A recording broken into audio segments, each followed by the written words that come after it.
Hello guys! Hello Earth Signs, Gemini, Libra, and Aquarius. Welcome dito sa aking channel, Kapalaran 888. Air Signs weekend reading para sa lahat ng Air Signs ito. So if you're Air Signs, Gemini, Libra, Aquarius, please like and share and subscribe if resonated ka. Oh, sorry.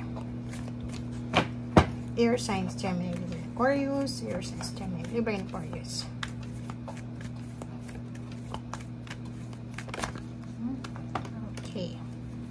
Air signs. Wow, may unexpected money pa dito. Okay guys, so nakikita natin dito na may celebration tungkol sa isang bata. Pwedeng, wow, congratulations. Kasi ang nakikita natin dito isang Aquarius, Libra, Gemini na nagwi-wish na magkaroon ng anak. Nagwi-wish na makapagtapos ang kanyang anak. Or kung ano man tungkol sa bata, 'di ba? Yung iba sa inyo sobrang maiiyak dahil sa sobrang saya. Feeling niyo sobra kayong blessed.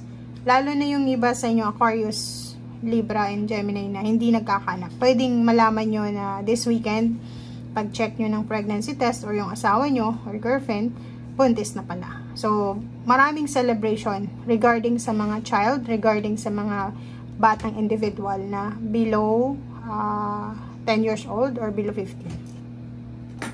Okay, thank you.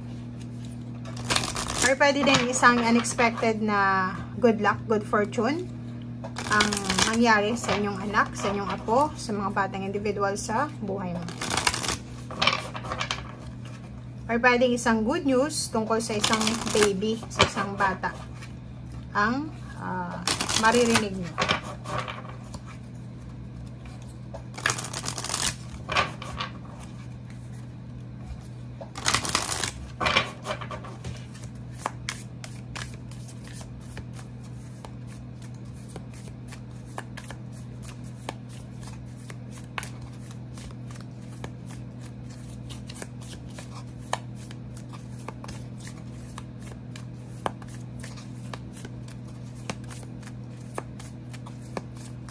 Air signs, Gemini, Libra, and Aquarius. Discovery. So, yun. Parang yun. Ang nakikita natin is mati-discover mo siguro na buntis ka or buntis yung karelasyon mo. And may pag-asa. Okay. Relationship dito, guys. Nakikita natin na posibleng may mati-discover ka tungkol sa yung sarili, sa iyong karelasyon, or doon sa taong gusto mo.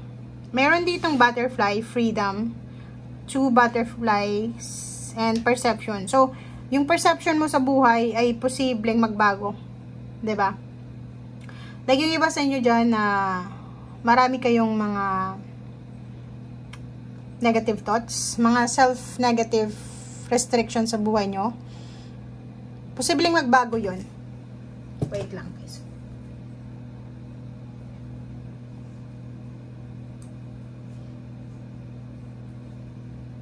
Ang nakikita natin dito is makakaramdam ka ng freedom. Like yung bata ka pa, 'di ba? Parang may mga celebration sa family or parang may mga events sa family na like isa kang breadwinner tapos biglang magkakaroon ng isang magandang pangyayari na yung pagiging breadwinner mo ay may tutulong na sa'yo. So, parang gano'n. So, hindi ka na yung nag-iisang breadwinner. So, medyo free ka na. Parang gano'n. So, ang weekend na to is parang pakaramdam mo, may kailangan kang palayain sa sarili mo. Parang gano'n. Comment down below guys if resonated ka. Kasi parang ang feeling mo dito, kailangan kong makalaya. Kailangan kong bumalik sa dati, yung like, yung bata pa ako, di ba? Walang stress, walang problema, parang gano'n. So, comment down below if resonated.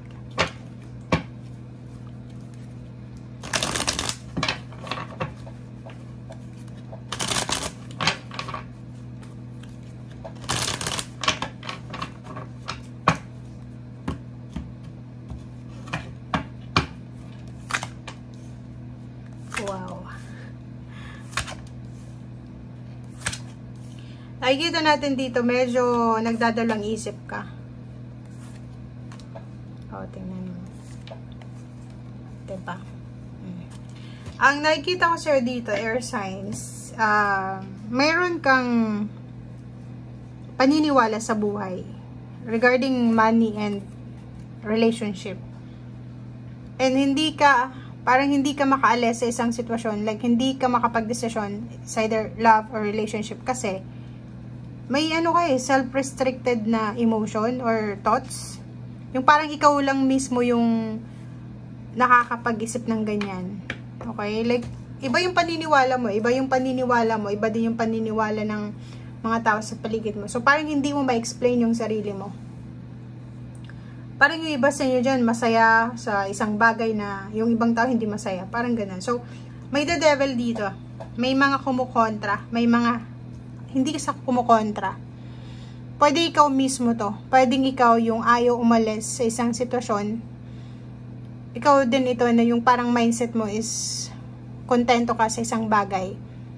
Kahit may option ka na maganda. Di ba yung ang example dito guys is, for example lang may manliligaw ka dalawa. Isa kang babae or lalaki or may nililigawan ka. May nagugustuhan ka.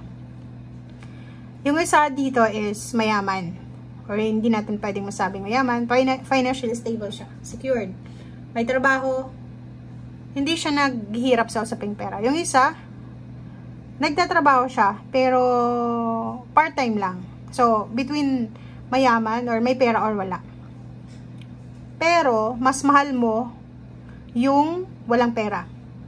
So, nakikita natin dito na pwede mong ipagpalit yung financial success dahil sa pagmamahal mo. Yung iba lang pero may iba dito na sobrang materialistic. Yun yung iba. Na parang mas gusto nyo na magkaroon ng karelasyon na parang full package na siya. Na mahal ka, at the same time, financially stable. Parang ganun. And ang nakikita ko siya dito, masyadong nag-aalala yung iba. Nag-aalala kayo sa usaping pera and relationship. Perfection 'di ba? Dumating na yan sa punto ng buhay mo na gusto mo ng perfection. Dalawang klase kasi yung air signs May isang gusto ng perfect na buhay na dapat financially stable yung karelasyon ko, asawa ko, and at the same time, mahal ako. May iba din na kontento na lang sila sa pagmamahal ng karelasyon nila. Wala silang pakialam sa pera. Dito sa barahang ito, sinasabi ng baraha sa'yo na huwag kang masyadong, kasi unrealistic to doon sa mga nag-i-aim ng perfect na buhay, perfect na relationship, perfect na tao, perfect na environment, masasaktan ka lang. Masasaktan ka lang kasi itong damo na to is nagsasabi sa atin na hindi lahat ng nangyayari sa buhay natin is papabor sa atin. Walang perfect dito sa mundo. Okay? Kung may perfect na life, like feeling mo, yung buhay mo is perfect, or yung kapitbahay mo na nakikita mo sa mga post niya sa Facebook ay perfect, siya lang yung unang perfect dito sa mundo. Diba? So, sinasabi ng brasa dito na medyo balansehin natin ang ating buhay, emotional, financial, mga pangarap natin, yung expectation mo.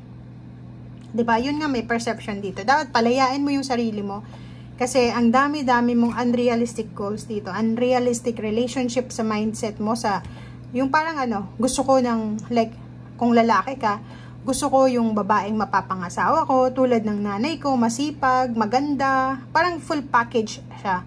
Diba? Parang gano'n. So, sinasabi ng brasser dito na wag nating planuhin ang ating future unrealistically. Diba? Parang tama ba yun? Kasi masasaktan ka lang Diba? The tower, masasaktan ka lang. So, if, for example, isa kang college student ngayon and hindi ka pa nakaka-graduate, binibilang mo na kung magkano yung susweldohin mo pag nakatapos ka. Mali yun, guys. Mali yun. Pero yung manifestation na sasabihin mo na after kong makagraduate, maghahanap ako ng trabaho. Good manifestation yun. Pero kung bibilangin mo kung magkano yung may ipon mo, wala ka pa nga doon, hindi mo pa nga nahawakan yung diploma, hindi mo alam kung anong mangyayari after graduation mo. Diba? So, iwasan natin yung the tower. And kung makikita mo dito, kailangan natin ng contentment. Contentment sa buhay natin. Emotional contentment. And at the same time, financial contentment. Kasi, pwede kang pwedeng maging peligro dito yung emotional mo and mental. Okay? Sa disappointments mo dahil hindi nangyari yung gusto mo, pwede kang ma-depress, magkaroon ng anxiety, magkulong na lang sa bahay, sa kwarto. So, kailangan mong balansehin to. Take care of your body. Take care of your health. Yun ang impress dito. Take care of your body, take care of your health. Ang health na sinasabi dito guys is physical health, mental health, emotional health. Kasi yung pera, pwede mo yung kitain, pero yung emotional mo, yan yung pinaka-importante. Lalo na kung ang dami-dami nating mga emotional na unrealistic na iniisip. 'Di ba? Yung pag mag-isa ka lang, ang dami mong pangarap sa buhay na hindi totoo or hindi makatarungan. So, walang imposible, okay? Walang imposible. Everything happens for a reason. Walang imposible. Pero, dapat, alamin natin na tao lang tayo. Wala tayong superpowers para lahat ng gusto natin matupad. Kasi pag masyado tayong mataas yung expectation natin, mataas din yung pride niyan. Okay? Yung pride natin, siya yung magpapabagsak sa atin. So, make sure na ang unang gagawin mo is ugali. Kailangan mong alagaan yung katawan mo, yung ugali mo, yung pinapasok mo sa isip mo, sa utak mo. Kasi yun yung lalabas doon. Okay? So, basta ang sabi ng brasser dito, walang imposible sa pangarap. Pero, make sure na yung pangarap natin is realistic. Kasi may mga pangarap tayong imagination lang. 'Di ba? So, thank you guys. Bye!